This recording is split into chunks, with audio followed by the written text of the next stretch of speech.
The new movie M3GAN 2.0 is now in theaters, and with this killer android on the loose, there's never a dull moment.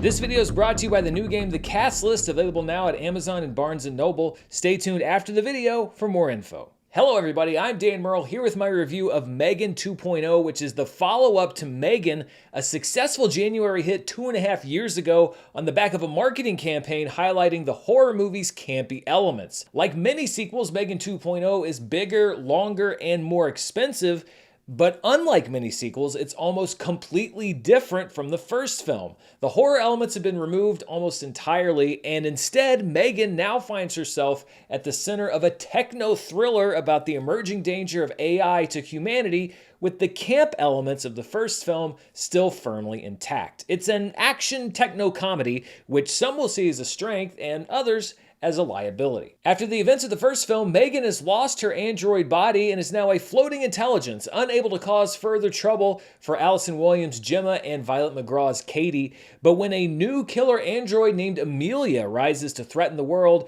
M3GAN is reborn as a protector, though her past as a murderous, dancing, literal killing machine is hard for anyone to put behind them.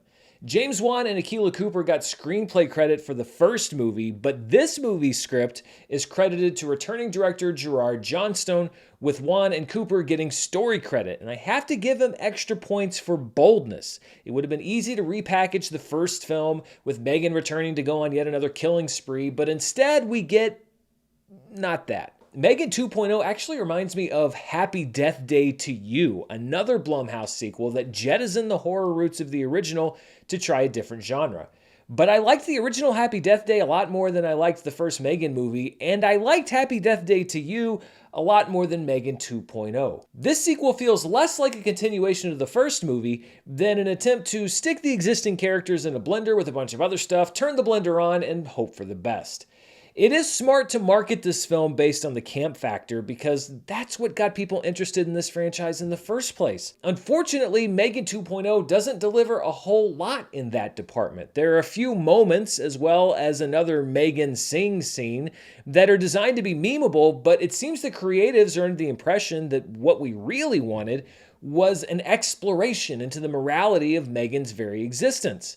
M3GAN 2.0 is asking us both to laugh at M3GAN and take her deadly seriously, and that is a very difficult line to walk.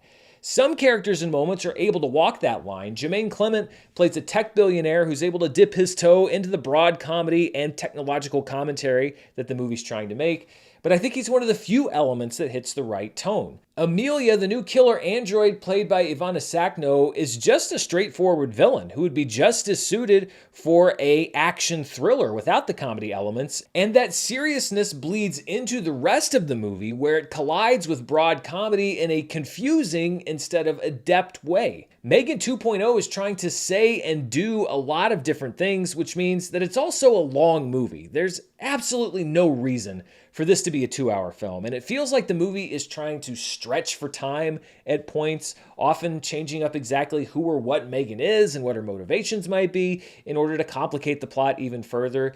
This is the talkiest movie ever made that also includes the line, "Hold on to your vaginas." Might be the only movie ever made that has that line. I think the core idea of this movie is a good one. If the screenplay had been more of a parody, heightening the absurdity of life and death stakes, paired with the ludicrous concept, I think it could have worked.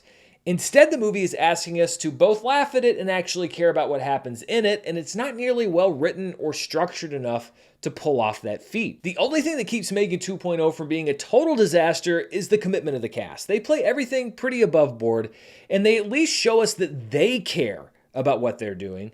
But with the overly complex story and the conflicting tones, I think it's questionable whether or not the audience will care. And I'm not exactly sure what the audience for this movie is.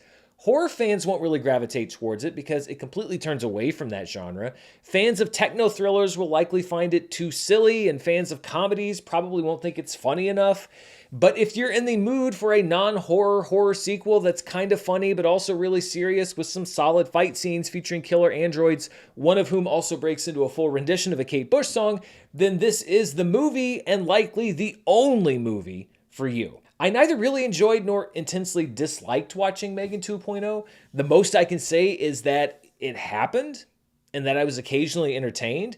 It's well acted, well shot, and has generally high production value, and I wouldn't call it a bad movie, but paradoxically, I think that works against it. I think that the word I would use here is misguided. I think this would have been a lot more fun if it was entertainingly bad, instead of trying to build this complex mythology around a character who really didn't need it.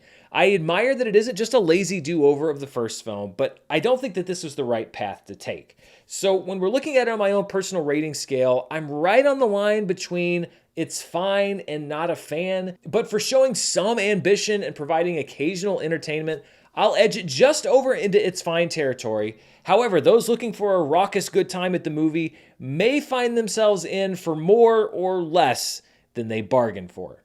So those are my thoughts on M3GAN 2.0. What do you think? Have you already checked it out? Will you be checking it out this weekend? Let me know down in the comments below. And before we go, I want to thank my partner for this video, the new game, The Cast List. The Cast List is a fast-paced movie trivia game that anyone can play. And if you know me, you know that I love movie trivia. Plus, it was created by my old Schmodown partner, Ben Bateman, so we're keeping it in the family. When you and your friends or family sit down to play the cast list, each person gets a set of cards with an actor on it and some of their movies also listed. The goal is to get your team to guess the actor by naming the fewest amount of movies. So the more movies you have to name, the smaller your point total is. And you only have 30 seconds, so time is of the essence. There are actors on these cards from the 1950s to today, so it doesn't matter if you're a classic movie fan or if you're more into the newer stuff. And with over 200 actors in the game, you can play again and again. The cast list also has regular mode, lightning mode, where you play as fast as possible, and challenge mode, where you get to give out just one movie per card, so you can play with any group from casual fans to hardcore cinephiles. The cast list is available right now online at Amazon and Barnes & Noble, so pick up your game today and start playing. Thanks to the cast list for sponsoring this video, and thank you for watching. Be sure to stay tuned right here for the latest in movie news, reviews, box office, and more. Until next time, stay safe, and I'll see you then.